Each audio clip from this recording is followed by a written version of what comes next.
Ah, the life of a medieval knight.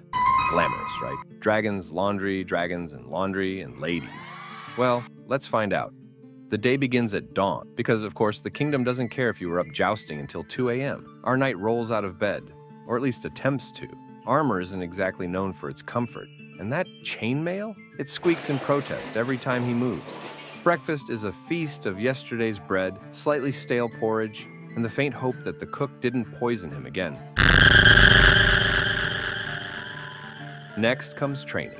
Sword swings, shield blocks, and horse riding, on a horse that seems to have its own sense of humor. Sometimes it decides to go left when the knight goes right, resulting in spectacular collisions that, luckily, mostly affect haystacks rather than actual humans. Except that one time, obviously.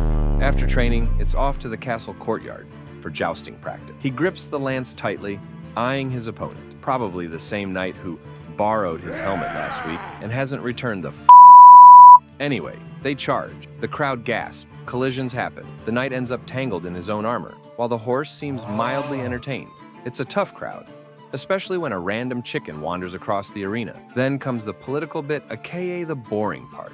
The knight must attend council meetings. These involve nodding wisely, looking serious, and secretly wondering why everyone insists on wearing those ridiculously heavy robes. The advice he gives is mostly along the lines of, "Yes, sire, dragons are a problem. How's your daughter?"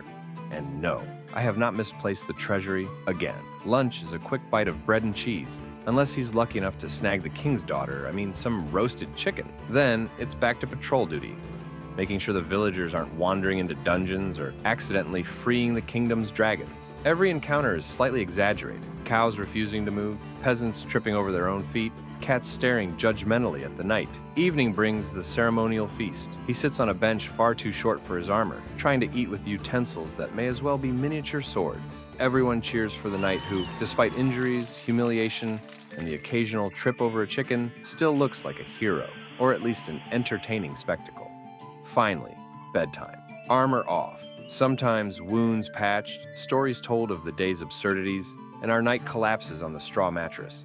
Tomorrow promises another day of peril, prestige, and sticky situations. Yes, the life of a medieval knight, equal parts heroic, ridiculous, and perfect for you to smash that fine-looking subscribe button.